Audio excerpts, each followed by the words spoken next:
Bien, bien, bien. Nos metemos en una comunicación muy importante, un compañero, un amigo de la radiográfica también. Estamos al aire con Omar Plaini, secretario general del sindicato de Canillitas, además senador provincial por la 8ª sección, si no me equivoco. Omar, ¿qué tal? Buen día, Lautaro Fernández Elem, todo el equipo aquí en La Gráfica te saludamos. ¿Qué tal, Lautaro? Buen día a vos y a todo el equipo y en particular a los oyentes. ¿Cómo les va? Muy bien, muy bien. Omar, voy por lo que pasó ayer. Una reunión interesante se dio ahí en la biblioteca de los compañeros camioneros con distintos gremios. Estuviste presente con Pablo Moyano, con Sergio Sacia de la Unión Ferroviaria también. ¿Qué charlas se dieron allí entre los representantes del Frente Sindical para el modelo nacional y tantos otros compañeros que se siguen encontrando? Bueno, ayer ya estaba previsto, había avanzado en una conversación previa Pablo Moyano con Sergio Sacia de Unión Ferroviaria. Él es parte de un grupo, de un sector del movimiento sindical que se denomina SEMUN, Sindicatos en Marcha por la Unidad Nacional. Y nos encontramos ayer en la Biblioteca de Camionero, una representación, dada las circunstancias que vivimos, de cada sector de los gremios, digamos, algo así como una mesa política de cada sector. Y fue una charla muy rica, fueron como 3 horas de debate, de análisis. Y bueno, la conclusión siempre tiene algunas premisas que son centrales. La unidad del movimiento sindical argentino es una clave. Pero bueno, eso después hay que expresarla, esas palabras hay que expresarlas en los hechos. De allí que hemos tenido profundas coincidencias, primero en el análisis de la realidad que hoy tenemos en la pandemia, y también de la realidad que vive los trabajadores y las trabajadoras en el contexto de un neoliberalismo instalado a escala global como el que vivimos, y que nos genera todas las perturbaciones que a su vez le produjo la pandemia. Claramente afectaron al mundo del trabajo, y allí llegamos a algunas conclusiones de cómo encarar la etapa que viene y sobre todo ver cómo caminamos hacia esa unidad tan indispensable, pero vuelvo a repetir, que de la boca para afuera todos la expresamos, pero después hay que construirla, hay que trabajarla y hay que realizarla. Omar, suponemos que no se va a prorrogar nuevamente las elecciones, digamos, en la CGT, que van a ser finalmente en octubre. ¿Qué se discute hacia ese momento? Vos bien mencionabas la unidad, pero evidentemente, y lo sabemos bien, no todos los criterios son los mismos ante la situación, ante el trabajo en esta coyuntura. ¿Qué es lo que han analizado pensando en la CGT estrictamente? Mirá, que no se vaya a postergar no lo sabemos. No nos olvidemos que estamos con una resolución ministerial hasta el 31 de agosto. Ajá. A partir de allí, si esa resolución se levantase, son 180 días, que pueden ser hábiles o pueden ser corridos. Eso después lo va a determinar la Dirección de Asuntos Gremiales a nivel nacional del Ministerio.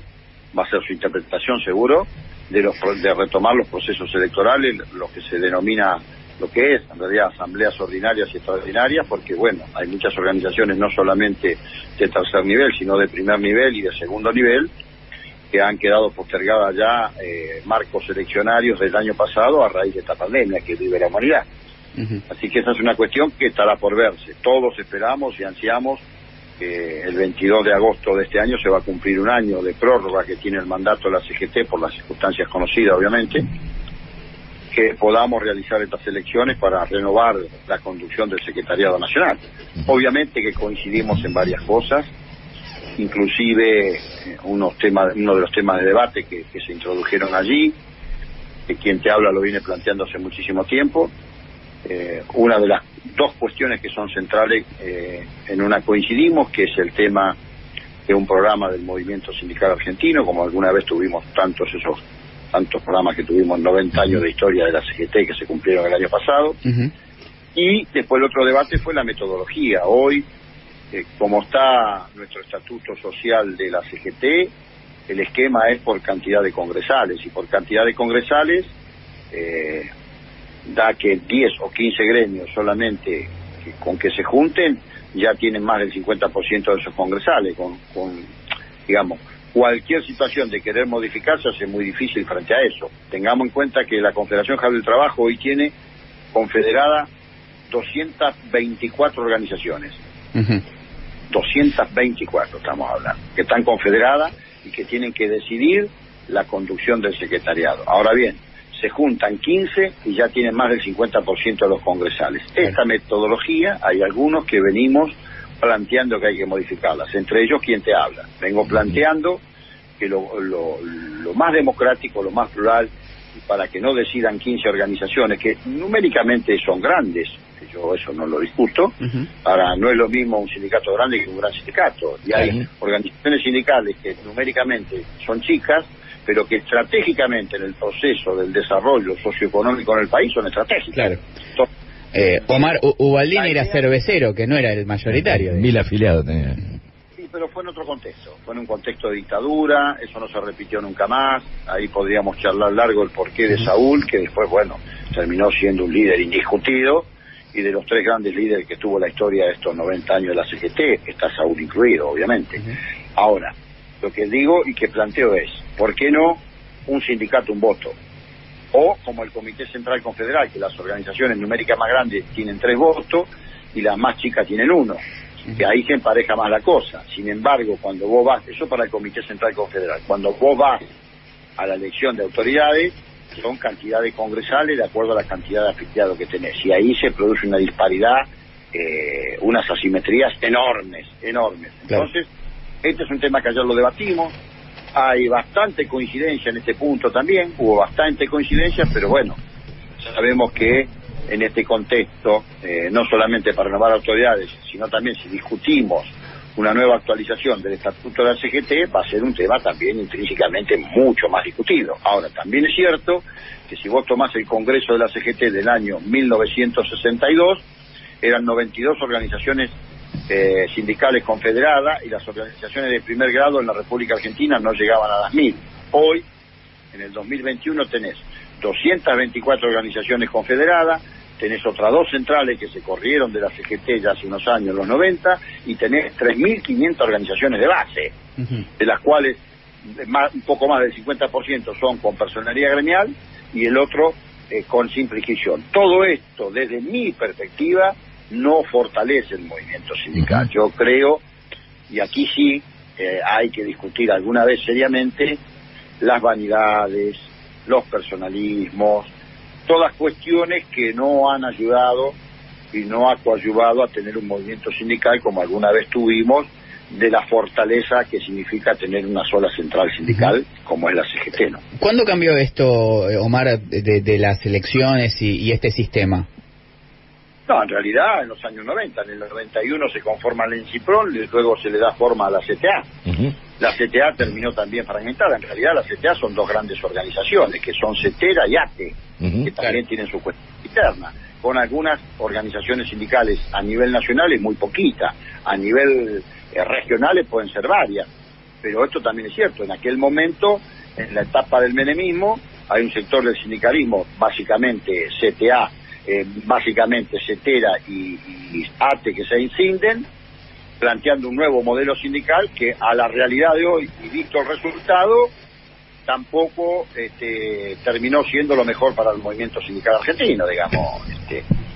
Pero bueno, aquel momento era, se planteaba que la burocracia sindical, que el sindicalismo de la CGT, bueno, una serie de cuestiones que lo tendrá que explicar más los compañeros y las compañeras CTA, muy queridos por muchos de nosotros, y con algunos de ellos que tenemos profundas coincidencias, pero claramente esa división no benefició al movimiento sindical argentino desde mi óptica, ¿no? Pueden algunas estructuras, y ha sido importante, de hecho, muchos de nosotros nucleados en la CGT, sobre todo en la última etapa del macrismo, hemos compartido con estos compañeros la calle, movilizaciones, hasta paros generales. También lo hicimos durante el gobierno de Menem. Yo soy producto, mi organización, de lo que fue el movimiento de los trabajadores argentinos, donde estaban Rocha Palacios, Moyano y Ubaldini, del MTA. Claro. Pero siempre siendo una corriente dentro de la CGT, nunca dividiendo la central, siendo una corriente crítica, si vos querés, y combativa dentro de la propia CGT. Omar, buen día, Mario Sadra te saluda. ¿Cómo estás? Buen día, ¿qué tal? ¿Cómo va? Bien, ¿puede decirse que aprendió de la experiencia de esa decisión que mencionabas vos en los 90, que dio espacio a la CTA, que la Corriente Federal de los Trabajadores hayan decidido no escindirse? Eso por un lado, y por otro, si hay un correlato histórico, digo, y por otro lado, ese proceso que se dio en el 19, creo, en el que un gran congreso de la CTA dejó habilitado a sus dirigentes para un acercamiento, una reincorporación a la CGT, que contó con el saludo no solamente de dirigentes políticos, sino, como vos decís, de muchos sindicatos de la corriente. ¿Cómo está ese proceso? Si está trabado, ¿dónde está trabado? ¿En el seno de la CGT? ¿En las disidencias de la CTA? ¿Cuál sería la foto de hoy? A ver, es más de una pregunta. Sí. Vamos a tratar de recordar. En principio nosotros no aprendimos porque nunca nos fuimos de CGT. Claro. Ni la Corriente Federal, ni el Frente Sindical, ni el Movimiento Trabajador Argentino. Esa pregunta le cabe a los compañeros de las organizaciones que se fueron de CGT. Claro, no, por eso digo si el movimiento obrero tuvo una enseñanza histórica en eso y la corriente no se fue. Bueno, eso lo tiene que responder la CTA, no nosotros. Para nosotros siempre la disputa fue por dentro, no desde afuera. Porque dividir debilita. Claro. Dividir una organización de base debilita. Entonces eso, nosotros digamos, no tengo yo quien lo explica porque yo nunca estuve de acuerdo con eso. En cuanto me preguntaste el pedido de la CTA de los trabajadores que pidió en su momento la incorporación a CGT, es cierto, se hizo en el microestadio de Lanús, tuvimos presentes muchas organizaciones acompañando ese pedido, pero después es la CTA la que siguió obviamente negociando básicamente con el secretariado de la CGT. ¿Cómo están esas negociaciones? ¿Cómo fueron? Las desconozco, pero siempre planteé que para mí eso era un gesto muy importante de los compañeros de esa CTA, de los trabajadores, pero que del otro lado yo no veía que iba a tener respuesta, porque lo que te van a pedir es lógico. Si te tenés que ceñir a un estatuto, tenés que ingresar no como central, tenés que volver al recinto de la CGT como organización sindical. Claro. Por lo cual hay que haber una discusión y un debate muy profundo, seguramente, porque la CTA estimo yo, planteará incorporarse toda en conjunto como central, y la CGT, los estatutos le van a decir que tienen que incorporarse como organizaciones sindicales individuales cada una de ellas, porque vos estás hablando de una confederación. Claro. Por eso no sé cómo fueron las discusiones después, si era la unificación de dos centrales, cómo fue planteado eso, pero de hecho la CGT es la central madre, y en eso sí coincido con el secretariado actual de la CGT, aunque tenga diferencias y nos hayamos ido en un momento. Es la central que tiene más de 90 años, es la central a las que aquellos que se fueron tienen que volver, en las condiciones obviamente que fija su estatuto. Estamos charlando con Omar Plaini, secretario general de los Canillitas, del Civendia, y Omar, ayer tuvo una particularidad de la reunión, que había muchos gremios del transporte además, obviamente, y gremios importantes. En esta discusión ante, la trágica partida de Mario Meoni, se abrió un debate también. ¿Qué opinión o qué realidad se abre también hacia la cartera de transporte y hacia la política de transporte, pensándolo desde los trabajadores, de las organizaciones del movimiento obrero? No, en realidad no se dio un debate con el lamentable suceso y doloroso suceso de la muerte del ministro y de cuál va a ser el futuro del ministerio. En realidad éramos organizaciones, muchas que no somos parte del transporte, pero sí, creo que el marco de ayer dio como para que la CAT, la Confederación Trabajadora del Transporte, que es una de las grandes federaciones sectoriales, también tenía que haber renovado sus autoridades en mayo del año pasado y está postergada la reunión, y seguramente eso va a tener un impacto en cuando se renueve las autoridades de la CAT, porque allí se volvieron a reunir sectores que habían estado separados, si vos querés es el término. Con lo cual, sí, lo de ayer también empuja hacia ese lugar. Pero después no hemos tratado las políticas del transporte porque no era un tema del transporte que sí teníamos que discutir, sino teníamos que discutir el conjunto de los intereses de los distintos sectores del movimiento sindical, y sobre todo la próxima elección de renovación de autoridades que tiene que haber en la Confederación General del Trabajo. Omar, por último te consulto, ayer hubo un documento de distintas organizaciones también, en la que estaba el Frente Sindical para el Modelo Nacional, pidiendo el cierre o las medidas necesarias ante la crisis que estamos viviendo en lo sanitario, y entiendo que el 1 de mayo se está trabajando para un nuevo documento, obviamente el Día del Trabajador. Primero te consulto si tenés expectativa en las medidas que probablemente se anuncien hoy, y bueno, qué esperamos también para este 1 de mayo. Mirá, en principio esta pandemia es día a día. Este enemigo silencioso e invisible se aborda día por día. Obviamente que nuestra responsabilidad, tener la representatividad de distintos sectores del trabajo de la República Argentina, nos hace ser muy cautos, muy cuidadosos y proteger a nuestras compañeras y nuestros compañeros y nosotros mismos, obviamente. Así que nosotros no queremos poner a ninguna trabajadora, a ningún trabajador. Sabemos que hay actividades como el caso de la nuestra, estamos incorporados dentro de la esencialidad, pero queremos preservar la vida. Hoy hay que preservar la vida. Obviamente hay que tratar de perder lo menos posible, porque seguramente vamos a tener que empezar a recuperarnos de todo lo perdido. Y también la pérdida del trabajo, la pérdida del empleo es muy fuerte en el contexto de los 5 continentes. Pero primero está la vida. Esto es lo que nosotros planteamos, defendemos esta posición y esperemos que la política en esto acuerde para ver cuáles son los pasos que van a seguir. Con respecto al 1 de mayo, creo que terminé anoche siempre me piden escribir sobre el 1 de mayo, y terminé anoche, y hoy ya se la estoy pasando a varios colegas de ustedes, una nota de opinión que encabezo diciendo: ayer y hoy la misma lucha, la dignidad del trabajo. Estoy convencido que este 1 de mayo nosotros debemos plantearnos, como en aquel momento fue, y lo digo en la nota esa, la lucha era por las 8 horas de trabajo, hoy es necesario luchar por las 6 horas. ¿Por qué digo esto? Porque más hombres y mujeres salgan de la informalidad. Nosotros necesitamos generar fuentes de trabajo genuinas. Por eso, constantemente, y también lo discutimos en la reunión de ayer en la biblioteca de Camionero, conceptualmente la batalla de nosotros es la producción, el empleo registrado y la tecnología conveniente. Son 3 ejes de los cuales no nos pensamos mover, por lo menos quien te habla viene dando una batalla de hace muchísimo tiempo, y cuando hablo de tecnología, hablo de la tecnología conveniente porque el neoliberalismo habla de la tecnología de punta. Esto significa robotizar todo lo que más pueda. Nosotros debemos hablar de la tecnología conveniente, que se debe robotizar lo necesario, porque los robots no consumen como el ser humano, claro. Y lo otro, mantener el empleo. Por eso es importante que, como aquellos grandes luchadores pelearon por las 8 horas, y que terminó definiendo en aquel año de 1889 el Congreso Obrero Socialista de París, donde proclamó el 1 de mayo como Día Internacional de los Trabajadores, en homenaje a aquellos mártires de Chicago.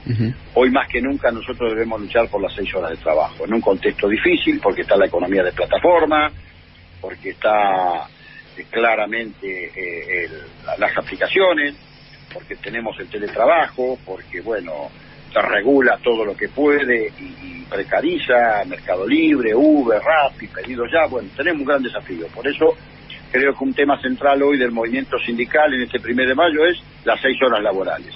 ¿Qué permitiría esto? Que compañeras y compañeros trabajadores salgan de la informalidad. No podemos vivir administrando pobreza en un país donde, mediados del siglo pasado, conoció la escala social. ¿Qué era la escala social para Juan Perón, nuestro creador? Era que el trabajador viviera dignamente con un trabajo registrado. De esto se trata, por esto hay que luchar. El hombre debe producir por lo menos lo que consume, decía el general. Bueno, nosotros vamos en ese camino y queremos pelear por eso. Creo que este 1 de mayo nos debe encontrar allí. El individuo se hace interesante en función de la participación en el movimiento social, decía Juan Perón, en la comunidad organizada. Bueno, esta es la lucha que tenemos los trabajadores y las trabajadoras de este país en este 1 de mayo. Omar, muchas gracias, un abrazo enorme. No, gracias a ustedes, un abrazo y muy feliz 1 de mayo. Igualmente. allí Omar Plaini, secretario general de Canillitas. En el día de ayer, lo comentaba recién, se dio este encuentro en el que estaban tanto Pablo Moyano como Sergio Sacia de la Unión Ferroviaria. Había sindicato, bueno, estaba Omar Plaini, por supuesto, estaba Facundo Moyano, diputado nacional, estaba Juan Pablo Brey de Aeronáuticos, estaba bueno, papeleros, había distintos gremios que reúnen tanto, podríamos decir, el moyanismo como este sector de el CEMUN que organiza la Unión Ferroviaria de Sergio Sacia. Recién lo decía Plaini solapadamente, pero lo decía. La Confederación Argentina de Trabajadores del Transporte, que recordemos cuyo secretario general es Juan Carlos Smith, tiene también prorrogadas sus elecciones. Y el compañero Smith, digamos que está un poco aislado de los distintos sectores que están en la disputa interna de la CGT. Así que asoma un poco con esta reunión una coordinación de fuerzas para meterse en la interna de la CAT, de la Confederación de Trabajadores del Transporte, y bueno, paralelamente en algún punto se encontrará la discusión sobre el Ministerio de Transporte, que todavía espera un nuevo ministro. Esta circunstancia, bueno, tiene que ver con, además de la discusión de proyectos, de la discusión económica, de la discusión laboral, con que en octubre vienen las elecciones de la CGT. Bien lo decía Plaini, es posible, no sé si probable, pero es posible que se vuelva a prorrogar.